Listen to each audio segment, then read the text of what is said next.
off the second half of the presentation series with this presentation on ongoing program requirements, part one. And if you want to go to the next slide, please, Mike.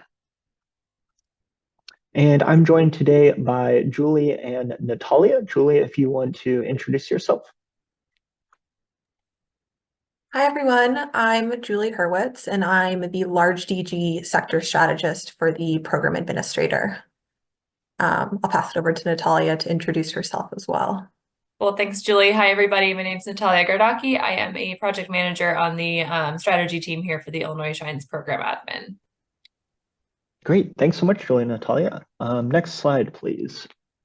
So today's icebreaker, if you'd like to drop it into the chat, is if you could develop a project anywhere else in the country, which state would it be? So excluding Illinois, where else would you want to develop a project?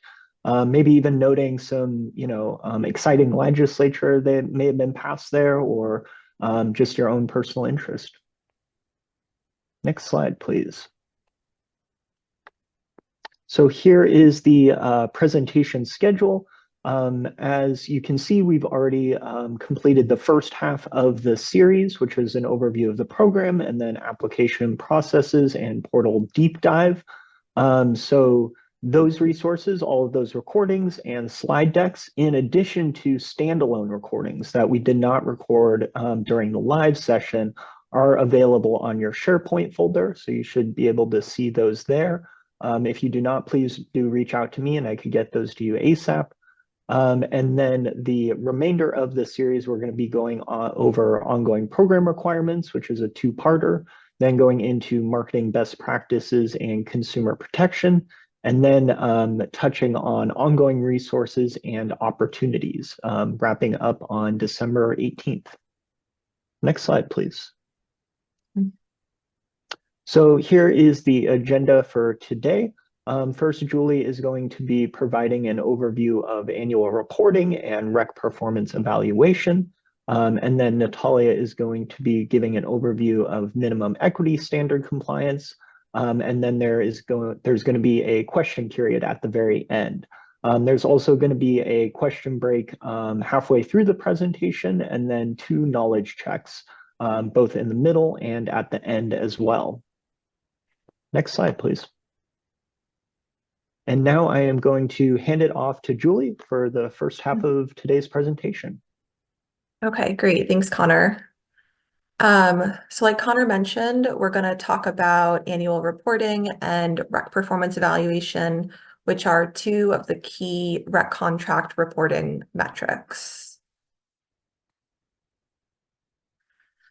So starting with the annual report, as per the REC contract, on an annual basis, each approved vendor with a REC contract is required to submit a report of the contracts and systems in its portfolio. The annual report period is in July, right around the end of one program year and the beginning of the next program year. The purpose of the annual report is really to serve as the basis for verifying that RECs from projects are being delivered to the applicable utility. The REC performance evaluation is separate from the annual report, but the annual report serves as a basis for the evaluation, meaning that the annual report is a tool used in the REC performance evaluation by the program administrator.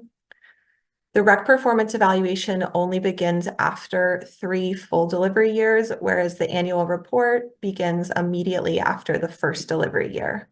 And we'll talk a little bit more about what those timelines look like and the specifics of these 2 metrics in later slides. The program administrator completes the REC evaluation using finalized annual report data and shares the results with the IPA and the corresponding utility for further action, including acting on any required collateral drawdowns. So we can think of them as building blocks where the REC performance evaluation is based on the annual report process, and the collateral drawdown process is based on the REC performance evaluation. Next slide. Okay. So we're going to dig into the annual report before getting to the rec performance evaluation. To reiterate, on an annual basis, each approved vendor is required to submit an annual report that covers the contracts and systems in its portfolio, which serves as the basis for verifying that recs are being delivered as required. When we say recs delivered, we mean transferred through GATS or MRETs. So recs are counted for a certain delivery year based on transfer completion date, not the date that the rec was generated. If a rec has a transfer completion date between June 1st, 2023 and May 31st, 2024, it would count for the 2023-24 delivery year. So on the slide is the information that's required by AVs in the annual reporting process. On the left-hand side is information required by all AVs. And on the right-hand side is additional information that is required specifically for community solar projects. So starting with the information on the left-hand side, which is required from all AVs, the annual report requires reporting on recs delivered by each of the systems in the portfolio, the status of all systems that have been approved but not yet energized, including any extension requests requested and granted, energized systems that have not delivered recs in the given year, balance of collateral held by each utility for the approved vendor systems, a summary of requests for rec obligation suspensions, reductions, or eliminations, information on consumer complaints received, and some other information related to ongoing program participation, including use of graduates of job training programs and other information related to increasing the diversity of the solar workforce.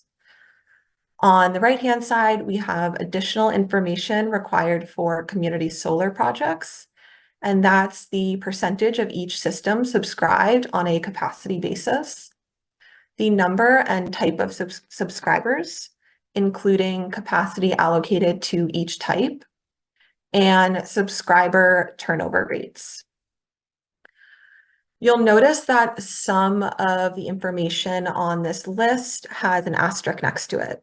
Those are items that will be provided in a report format by the program administrator to the approved vendor to review and confirm their accuracy.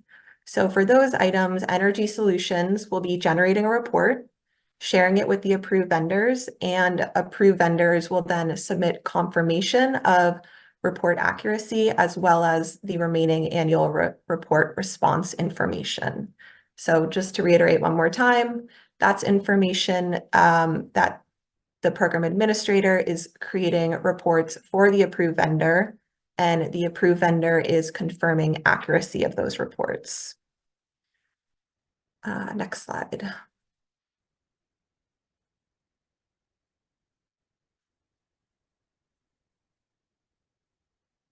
So who is required to submit an annual report?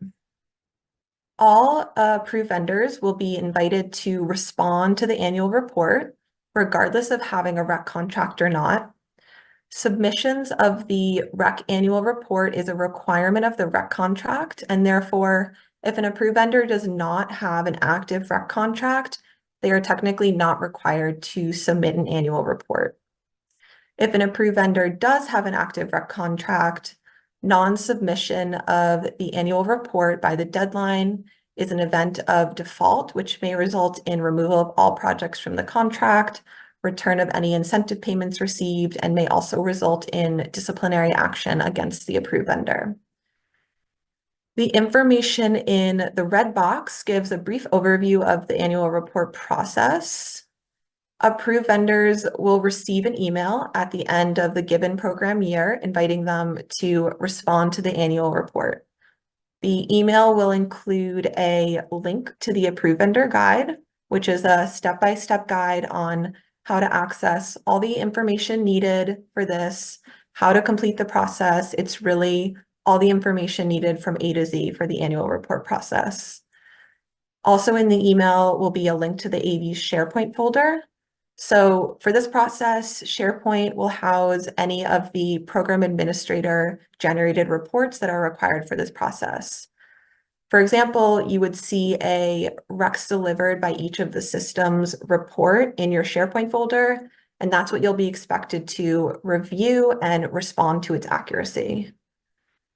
Also included in the email is a link to the annual report response form. So that's an online form that you'll use to indicate if the reports in SharePoint are accurate and provide any of that additional annual report information.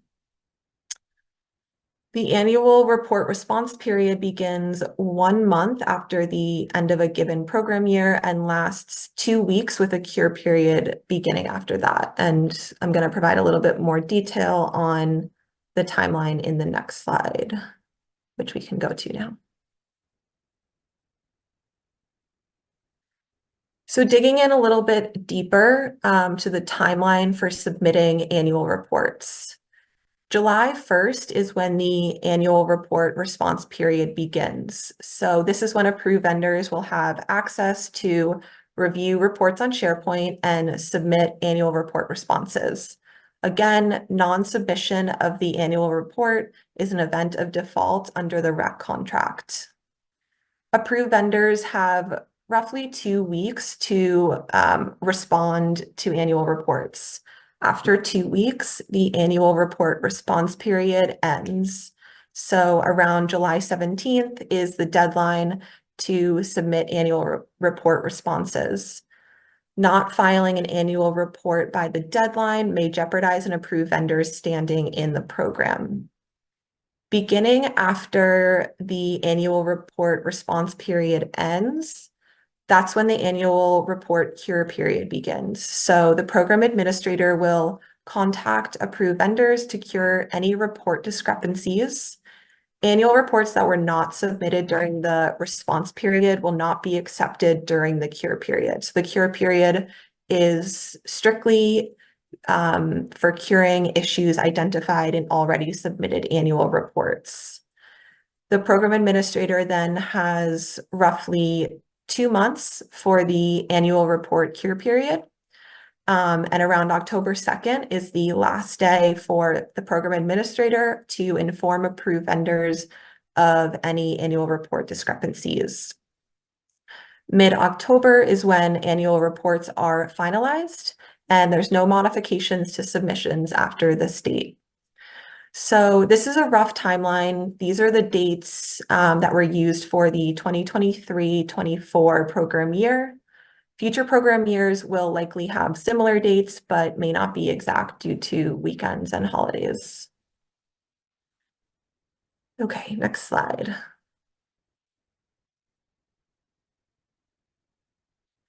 All right, so we discussed the annual report, which is the basis for the REC performance evaluation. The REC performance evaluation only begins after 3 full delivery years, aka 3 full delivery year annual reports. So looking at the timeline on the top of the slide, the timeline begins in the start of the delivery term. The delivery term is the first day of the month following the first REC delivery.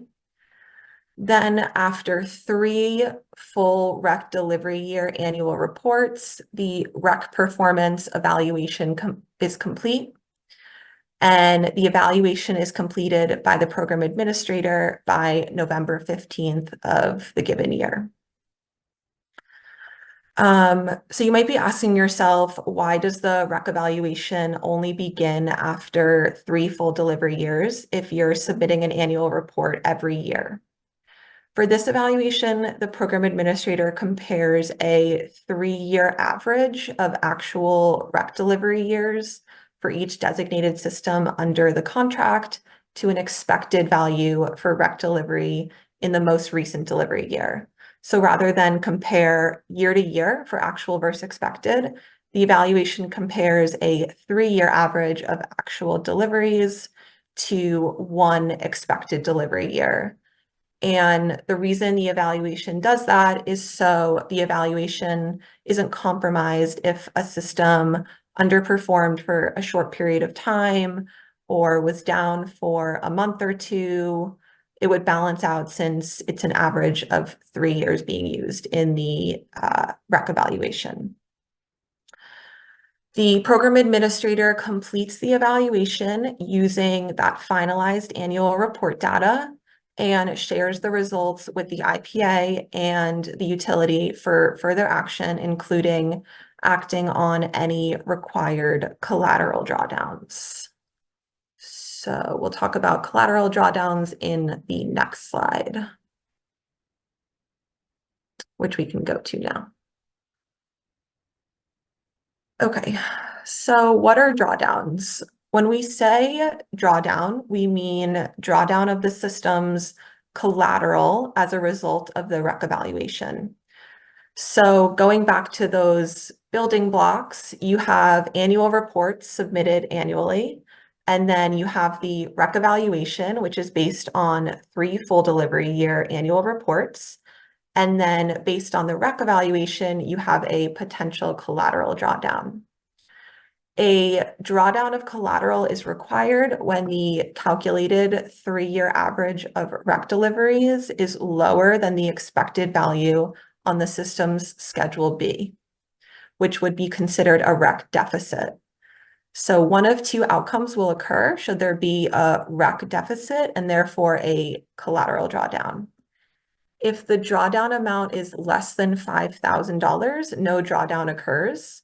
The program administrator will track the drawdown amount and it will be added to the drawdown amount for the next year. If the drawdown is $5,000 or more, the contracting utility will notify the approved vendor of the drawdown amount. The contracting utility will then draw upon the collateral balance in the amount of the drawdown. After that, within 90 days of any collateral drawdown, the approved vendor will be required to post additional collateral to top up its total collateral to equal 5% of total remaining contract value. So there's a nice little flow chart on the bottom of this slide, which demonstrates this process. Once the REC evaluation is complete and any payment or drawdown is determined, which is based on the REC deficit, it'll be determined if the drawdown meets that $5,000 threshold. And if it does meet that $5,000 threshold, is above $5,000, the approved vendor will be required to top off that collateral.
question. So if you want to go to the next slide, I'm going to hand it off to Natalia to go over minimum equity standard compliance. Great, thanks, Connor. We can go to the next slide, please, Mike. Awesome. So I'll be talking a little bit about the minimum equity standard for the Illinois Shines program, just providing a brief overview of what this means. But beginning in program year 2023-2024, each participating approved vendor and designee must meet a required minimum percentage of their project workforce that includes equity eligible persons. And this minimum equity standard requirement for the 2023-2024 program year is 10% equity eligible persons for an entity's workforce, and it increases incrementally to 30% by 2030. And for our program team to ensure that approved vendors and designees are complying with this new requirement, we require a couple different submissions and reports across the course of the program year. And those include an annual minimum equity standard compliance plan, a mid-year report, and an end-of-year report that are required from all participating entities in the program. So that initial minimum equity standard compliance plan includes a statement of intent to comply with the standard, current workforce demographic information, and then an outreach plan that will be used to hire equity eligible persons, among other criteria. There's a couple other things included that I will share on the next slide. And then at the time of the end of year report for the minimum equity standard, it's going to be an opportunity for approved vendors and designees to kind of prove to the program administrator that they did meet the requirement and have achieved that 10% of their project workforce being equity eligible persons. And here on the left side of the screen, we've got a little chart that shows when kind of the deadlines are for each of these different reporting requirements for the MES requirement. And these are dates for the 2023-2024 program year, but future program years will likely have very similar dates. So you'll see at the very start of a program year, June 1 of the program year, that's the deadline for the submission of the minimum equity standard compliance plan. So again, that kind of report that shows how your organization intends to comply with the compliance with the minimum equity standard over the course of that program year. And then the end of the year, so at end of December, mid-year reports are due that are kind of a brief check-in just to make sure everybody's on track. And entities that are struggling to meet the requirement will receive some extra resources from our team to kind of help them along. And then June 1st of the following program year is that the deadline for the submission of that next year's compliance plan. And then the end of year report for the previous year is due sometime in July of the following program years to give you enough time to kind of gather all that information and submit it to us for that end of year report. And I do want to note here that approved vendors and designees who are equity eligible contractors are, by virtue of their participation in the program as an EEC, already in full compliance with the equity accountability system and do not need to submit an MES compliance plan. So just wanted to make that note as well. And Mike, we can go to the next slide. So the initial minimum equity standard compliance plan that's required at the top of the program year must include a couple of things. They're laid out here on the screen. So the first thing is a statement of intent to comply with the standard for the given program year, and kind of a commitment to hire a diverse project workforce, and a narrative description of how the applicant will meet these commitments. And the second thing is projected number of workers in the project workforce for the entity and the demographic breakdown of that workforce by a couple different categories. So race, gender, and then we ask for whether any of your project workforce participated in job training or workforce development programs, or if they are equity eligible persons in a different kind of category. And then we ask for plans for the use of equity eligible contractors, if applicable. We ask for applicant classification, so whether an entity is minority owned, woman owned, disabled owned, veteran owned, or small business, if applicable. And then finally, the bulk of the plan is really a communication plan for outreach that your entity is planning to use to increase the utilization of EEPs and equity eligible contractors. So kind of all those things make up the minimum equity standard compliance plan that's submitted to our program team via an online form. So you'll be kind of guided through all of these questions. Next slide. And then a really helpful resource for entities that are trying to meet the minimum equity standard is the Illinois Power Agency's Workforce Equity Portal. So this is an online portal that's managed by the agency, and it's designed to help connect clean energy companies with equity eligible persons who are looking to work in the clean energy sector in Illinois. So this portal can be used in a variety of different ways. We've laid a couple of them out here on the screen. So for employers who are looking to hire equity eligible persons to meet this minimum equity standard, they can post job opportunities that are accessible to EEPs. And then for job seekers that are hoping to apply to jobs as an equity eligible person, they can register in the portal as an equity eligible person and apply to jobs with the AVs that are hiring specifically EEPs. So it goes both ways. Either employers can register their job postings, and then job seekers can register as an EEP and apply to jobs via the portal. So very helpful resource, and I encourage you all to take a look, and the link is here at the top of the screen.